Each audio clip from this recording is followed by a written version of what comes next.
Writing Freedom by Pam Munoz Ryan, Chapter 2. Charlotte watched from the stable as Mr. Millshark walked up and down in front of the line of boys, beaming. The prospective parents followed him. Now and then they stopped to say a few words to one of the boys, but usually just to the younger ones. Charlotte had stopped lining up a long time ago. She was never considered for adoption anyway. People wanted boys to help with their farms or a son to carry on the family name, or they wanted someone young and cute.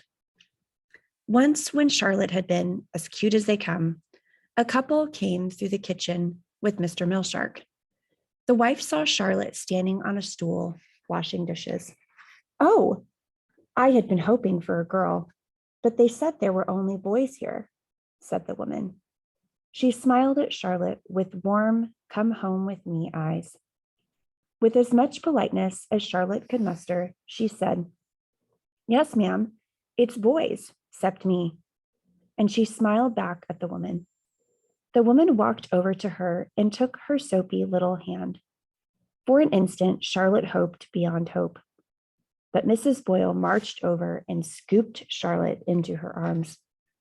"This here's my niece, just helping out in the kitchen. She ain't for adopting. Come on, Charlotte." Before Charlotte could say a word, Mrs. Boyle carried her out the back door and took her to the garden to pick beans. After that, Mrs. Boyle hid her in the potato bin each time people came through for fear of losing her kitchen maid. Charlotte remembered the dark, crowded bin and lying on the lumpy potatoes. She would hear Mr. Millshark saying, "And this is the kitchen where Mrs. Boyle prepares our meals." She remembered peering through the cracks in the wooden slats at the people who came through. Sometimes Charlotte wanted to push open the lid and jump out and yell, "I'm here! I would like a home! Me! Take me!" But more often than not, Mrs. Boyle sat on top of the bin so Charlotte couldn't budge, and Charlotte knew better than to make a peep until the people had gone. Charlotte went back to the horses. What would be the point of lining up with the boys anyway? Even though Mrs. Boyle couldn't hide her in the potato bin anymore, nobody wanted an almost grown girl. Freedom seemed worse.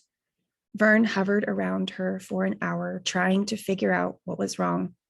He just kept shaking his head, and Charlotte got a bad feeling deep inside.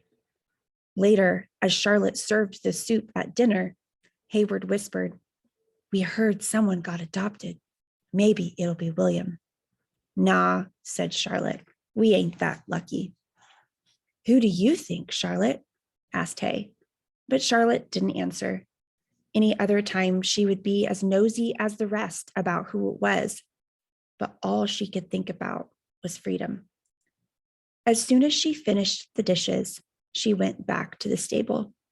She wanted to do something, anything, to make freedom better.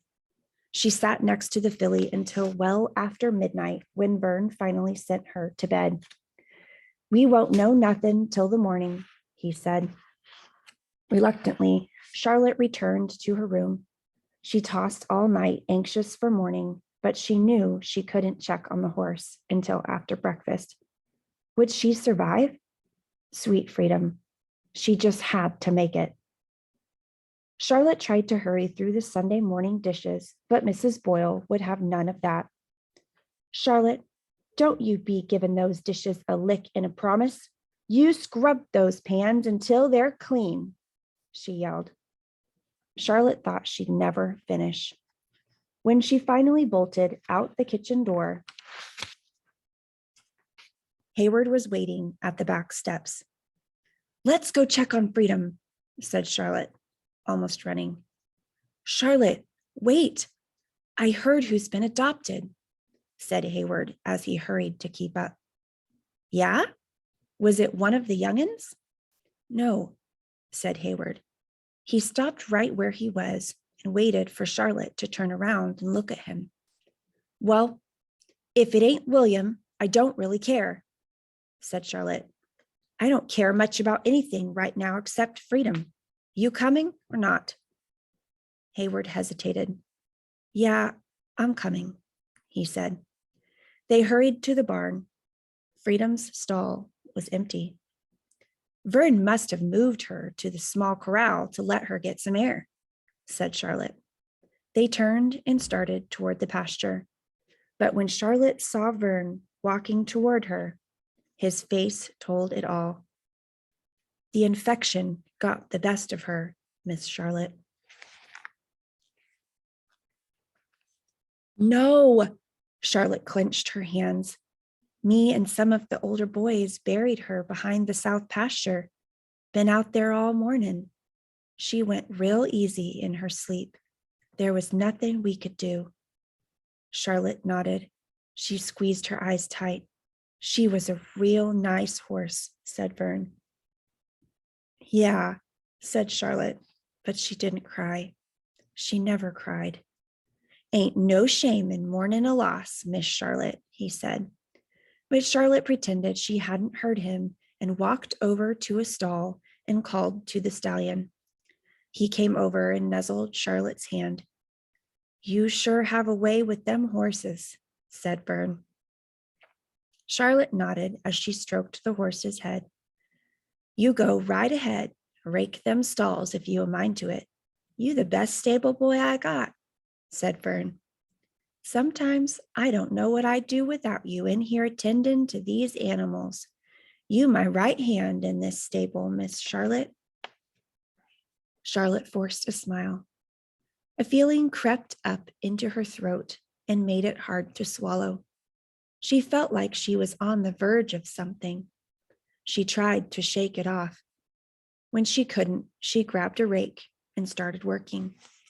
She tried to concentrate on the raking, but all she could see was her last glimpse of freedom, lying in the straw, breathing heavy, her eyes closed. Charlotte, said Hayward. She had forgotten about Hayward. He had wanted to tell her something. But before she could ask, Mr. Millshark's stern voice startled her. Charlotte, he yelled. Charlotte couldn't remember Mr. Millshark ever setting foot in the stables. Vern stood up immediately, and Hayward, who was even scared of Millshark's shadow, fled to the tack room to hide. Vern, just a few words with Charlotte, and I'll be on my way, said Mr. Millshark as he turned to Charlotte. It's been brought to my attention that some of the townspeople don't think it's quite ladylike for you to be racing the boys. Our reputation here is of raising strong, strapping young men, and we can't have folks calling our boys mollycoddles now, can we? You're getting close to being a young lady, and you need to start acting like one.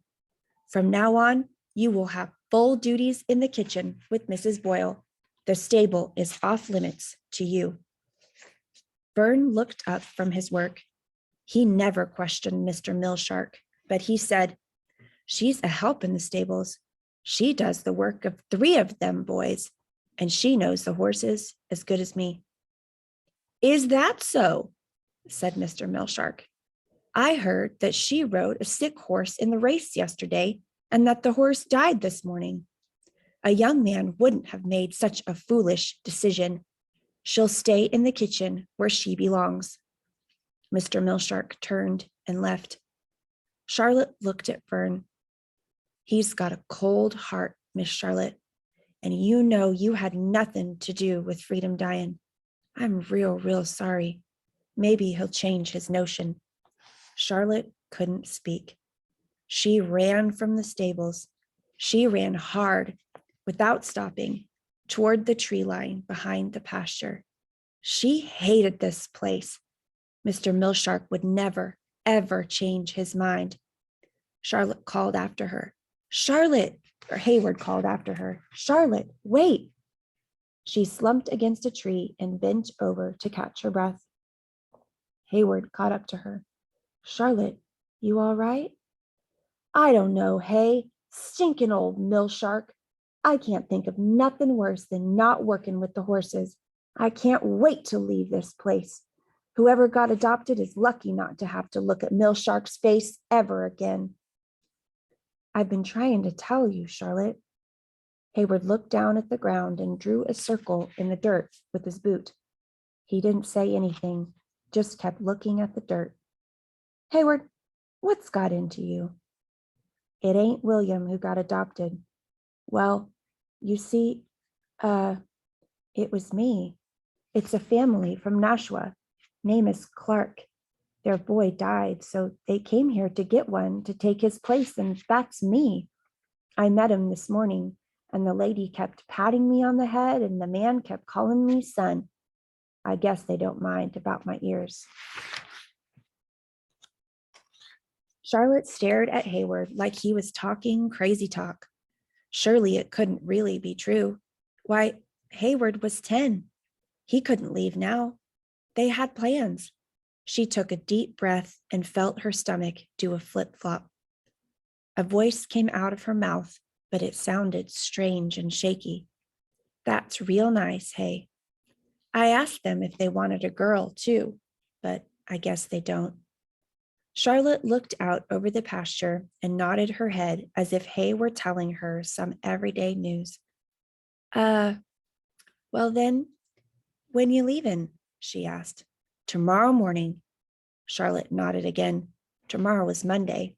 They always helped Vern soap the bridles on Monday. Of course, they could still change their minds. Do you think they'll change their minds, Charlotte?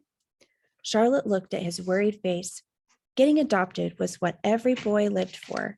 Even Charlotte had those dreams. Dreams of a home. Dreams of a family. At least Hayward would be in a better place than the orphanage. She shook her head and reassured him. Nah, she reached out and ruffled his hair. You're just what they want, kid. Charlotte sat down under the maple. She felt like someone had socked the wind from her. Her hands shook. She sat on them to keep them still. Hayward sat down next to her. I'll write you, Charlotte. Then you'll be the only one here that gets letters. She looked at Hayward. His ears stuck out hard from under his cap. Charlotte closed her eyes. She realized that she had been hoping for something for a long time. She'd been hoping Hayward's ears would keep him at the orphanage forever. Charlotte?